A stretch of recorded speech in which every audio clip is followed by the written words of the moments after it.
Hello everyone, कैसे हैं आप सब? आई होप गाइस आप सब बहुत अच्छे होंगे। तो जैसा कि आप सभी जानते हैं कि हमने एक सीरीज स्टार्ट की हुई थी कॉमर्स विद रेनू। आज हम उस सीरीज का अपना जो है वो एक नया टॉपिक लेकर के आए हैं, जिसमें हम जो आपके मॉडल थे, ट्रेडिशनल मॉडल मैं करा चुकी हूँ। मॉडर्न मॉडल जो है वो मैं उसमें ब्लैक बॉक्स मॉडल जो है वो बता चुकी हूँ। अगर आपने वो वीडियो नहीं देखी है तो उसको ज़रूर देखिएगा। आज का जो हमारा सेकेंड टॉपिक है वो है हमारा हॉवर्ड सेट का मॉडल। ठीक है, कि हॉवर्ड जो सेट का मॉडल है वो क्या कहता है। देखिए, इस मॉडल को समझने से पहले ना हम एक लास्ट मॉडल की बात करेंगे। जो हमने लास्ट मॉडल पढ़ा था, ब्लैक बॉक्स मॉडल।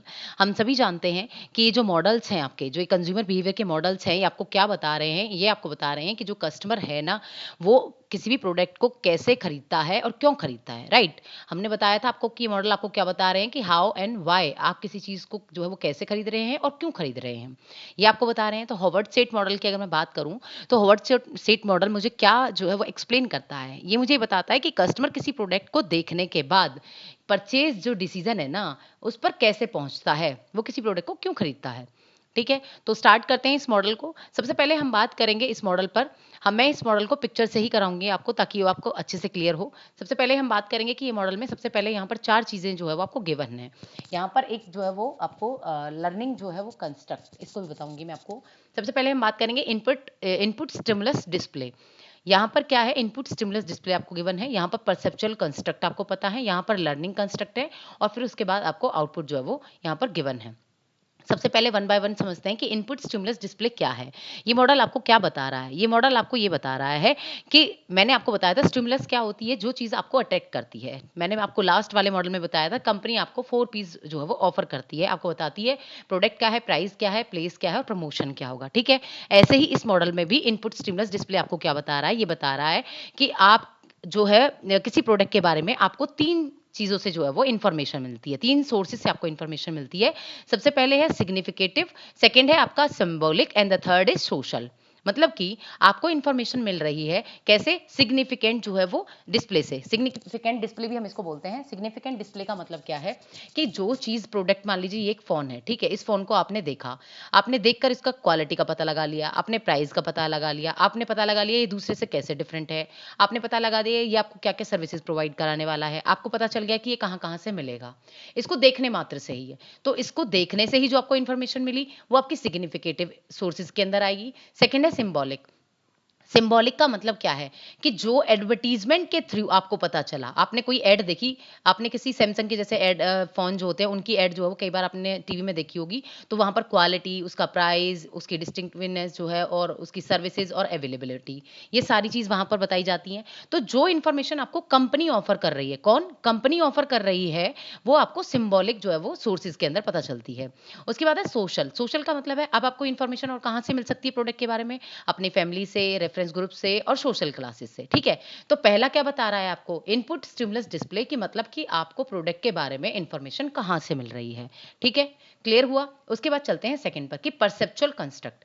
अब ये क्या कहता है परसेप्चुअल कंस्ट्रक्ट, कि आपको इंफॉर्मेशन तो मिल गई, ठीक है, अब कस्टमर इसे कैसे परसीव करता है, मतलब कि आप एज ए कस्टमर उसे कैसे देखते हैं, ये कहाँ आता है, परसेप्चुअल कंस्ट्रक्ट के अंदर। सबसे पहले जैसे ही आपको इन्फॉर्मेशन मिली, ठीक है, मान लीजिए आपने कोई एडवर्टीजमेंट देखी, वो एडवर्टीजमेंट फ़ोन की ही थी और आपको खरीदना भी फ़ोन ही था। तो आपने जैसे ही उसको देखा, तो आपने क्या किया, आपने उस फ़ोन को नोटिस में लाए, राइट? आपने क्या किया, आपने उस पर फोकस किया, आपने देखा अरे ये फ़ोन जो है वो नया मार्केट के अंदर आया है, तो आपने क्या किया, आपने उस पर अटेंशन डाली। ठीक है, फिर है स्टिमुलस एम्बिग्यूटी। स्टिमुलस एम्बिग्यूटी का मतलब क्या होता है कि कभी कभी ना कंपनी आपको जो बताना चाह रही है वो आपको क्लियर नहीं होता। जैसे कंपनी ने बोल दिया कि ये जो फ़ोन है ना वो बेस्ट फ़ोन है, लेकिन कंपनी ने आपको ये नहीं बताया कि इसका जो कैमरा है ना वो कितने मेगापिक्सल का है। तो यहाँ पर आपको जो इन्फॉर्मेशन है वो पूरी तरह से क्या नहीं है, क्लियर नहीं है, राइट? उसके बाद एक होता है आपका परसेप्चुअल बाइस। परसेप्चुअल बाइस का मतलब क्या होता है कि एज ए कस्टमर जो इन्फॉर्मेशन मुझे दी गई है, उस इन्फॉर्मेशन को मैं किसी और ही तरीके से जो है वो ले लेती हूँ। कई बार जैसे फॉर एग्जांपल हमें लगता है, कई बार जो एक्सपेंसिव चीज़ें होती हैं ना, एज ए कस्टमर हमें क्या लगता है, हमें लगता है कि वो ही जो है वो बहुत अच्छी होती हैं।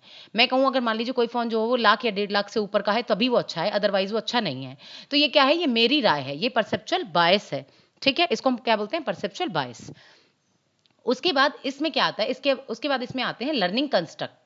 लर्निंग कंस्ट्रक्ट का मतलब क्या है? लर्निंग कंस्ट्रक्ट का मतलब है कि अब आप एज ए कस्टमर प्रोडक्ट के बारे में आपको सारी इंफॉर्मेशन पता चल गई, आपने अपनी राय बना ली उस प्रोडक्ट के बारे में, ठीक है। अब राय बनाने के बाद आपने अपनी समझ से उस प्रोडक्ट को कैसे इवेल्युएट किया, आपने उसे कैसे कंपेयर किया, ठीक है। ये यहाँ पर आता है। सबसे पहले क्या है, सबसे पहले आप ये देखेंगे कि एज ए कस्टमर, मान लीजिए मैं एक कस्टमर हूँ, ठीक है, मुझे किसी प्रोडक्ट की नीड है, तो सबसे पहले मैं ये देखूंगी उसका मोटिव क्या है खरीदने का, मुझे वो प्रोडक्ट चाहिए भी या नहीं चाहिए। मान लीजिए मेरी घड़ी खराब हो गई थी, इसलिए मुझे जो है नई घड़ी चाहिए, नई वॉच चाहिए मुझे, तो ये क्या है, मेरा मोटिव है उसको खरीदने का। अब आप चॉइस क्राइटेरिया का मतलब क्या है, अब मैं जो घड़ी खरीदने जाऊंगी ना, मैं उसको कंपेयर करूंगी बाकी घड़ियों से, मैं ये देखूंगी कि मैं इसे किस बेसिस पर खरीदूंगी। मैं कोई भी घड़ी अगर खरीदूंगी तो मैं ये देखूंगी कि उसको मैंने चूज किया है तो किस क्राइटेरिया पे किया है, उसका प्राइस देख के, उसकी क्वालिटी देख के, उसका डिजाइन देख के, ठीक है। तो ये सारी चीजें, उसका ब्रांड देख के, तो ये सारी चीजें क्या है, चॉइस क्राइटेरिया है कि मैंने उसको क्यों चूज किया। अब आता है ब्रांड कॉम्प्रीहेंशन। ब्रांड कॉम्प्रीहेंशन का मतलब क्या है, भाई मुझे प्रोडक्ट समझ में आ गया और मैंने क्या किया, कंपनी ने मुझे, मान लीजिए रोलेक्स जो है वो घड़ी कंपनी दे रही है, और वो घड़ी जो, उस घड़ी के बारे में मैंने क्या कर लिया, मैंने समझ लिया कि कंपनी जो है वो एक्चुअल में, जो ये कंपनी है वो मुझे रोलेक्स के तौर पर मुझे क्या प्रोवाइड कर रही है, जैसे कि मुझे अच्छी लग्जरी जो है वो घड़ी मुझे दे रही है। तो मैंने यहाँ क्या कर लिया, इस ब्रांड को कॉम्प्रीहेंड कर लिया, इस ब्रांड को समझ लिया। उसके बाद क्या है, अब जैसे ही मैंने अच्छी घड़ी पहनी या मैंने अच्छा डिसीजन लिया, तो मुझे क्या आएगा, मुझे एज ए कस्टमर कॉन्फिडेंस आएगा कि जो ये प्रोडक्ट है ना वो मेरे लिए क्या है, राइट चॉइस है। अब यहीं पर ही ना एक आता है एटीट्यूड। एटीट्यूड का मतलब क्या है, एटीट्यूड का मतलब है पॉइंट ऑफ व्यू। मतलब कि एज ए कस्टमर मुझे ये वॉच पसंद है या नहीं। अगर ये वॉच मुझे पसंद है तो ये मेरा पॉजिटिव एटीट्यूड है, अगर नहीं है तो ये मेरा नेगेटिव एटीट्यूड है। मतलब कि मेरा पॉइंट ऑफ व्यू क्या है किसी प्रोडक्ट को देखने का, ठीक है, राइट। उसके बाद हमारा लास्ट में क्या आता है, लास्ट में आता है हमारा इंटेंशन। एक होता है इंटेंशन, एक होता है परचेज। इंटेंशन का मतलब क्या होता है, इंटेंशन का मतलब होता है कि अब जब ये सारी चीजें हो गई कि भाई मेरा मोटिव मुझे पता चल गया, चॉइस क्राइटेरिया पता चल गया, मैंने ब्रांड को समझ लिया, मेरा पॉजिटिव एटीट्यूड है, मेरा कॉन्फिडेंस भी मुझे आ गया कि ये प्रोडक्ट मेरे लिए सही है, तो लास्ट में इंटेंशन का मतलब क्या है कि मैंने मन बना लिया कि मैं अब इस प्रोडक्ट को खरीदूंगी। परचेज नहीं किया, मैंने सिर्फ मन बनाया कि अब नेक्स्ट टाइम जब भी मैं मार्केट जाऊंगी तो मैं इस प्रोडक्ट को खरीदूंगी। लास्ट में क्या आता है, लास्ट में आता है आउटपुट, कि अब अगर आपका मन पॉजिटिव है, अगर आपने पॉइंट ऑफ व्यू आपका पॉजिटिव था और आपने मन बना लिया, अगर आप उस प्रोडक्ट से सेटिस्फाई हैं तो अब आप उस चीज को परचेज करेंगे। अब आपका आउटपुट कैसे होगा कि आपने अटेंशन देखा, आपने ब्रांड को कॉम्प्रीहेंड किया, आपका एटीट्यूड पॉजिटिव था, आपने मन बनाया और आपने उस प्रोडक्ट को खरीद लिया। तो अब ना, अब ध्यान से समझिएगा कि एक्चुअल में जो ये जो पूरा का पूरा ये जो आपका ये जो मॉडल है, ये कहना क्या चाह रहा है आपसे।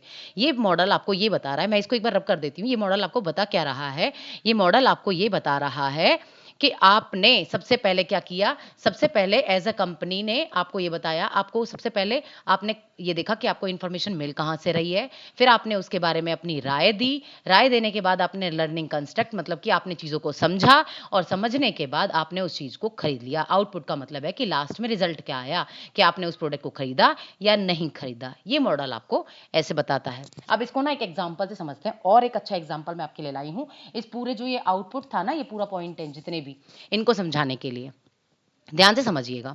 सबसे पहले अटेंशन से स्टार्ट करते हैं। अटेंशन का मतलब क्या है, देखिए, सबसे पहले आपकी बात करते हैं इनपुट की। देखिए, सबसे पहले हम बात कर रहे हैं इनपुट की, ठीक है। कंपनी ने आपको एक एडवर्टीजमेंट दिखाई, मान लीजिए एक शैम्पू की एड आई, ठीक है। वो शैम्पू जो है ना, वो आपके जो हेयर हैं उनको बहुत ज्यादा सिल्की करने वाला है। कंपनी ने आपको क्या दिखा दिया, एड दिखा दी।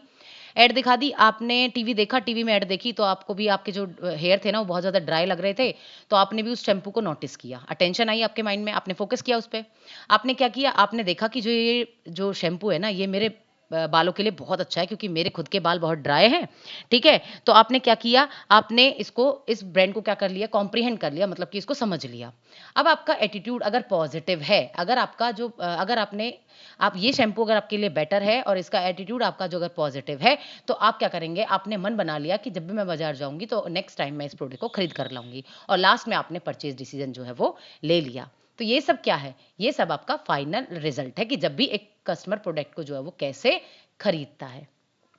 मेनली ये पूरा का पूरा जो मॉडल है, ये कुछ पॉइंट्स के बारे में बात करता है। वो पॉइंट्स कौन कौन से हैं, ध्यान से समझिएगा।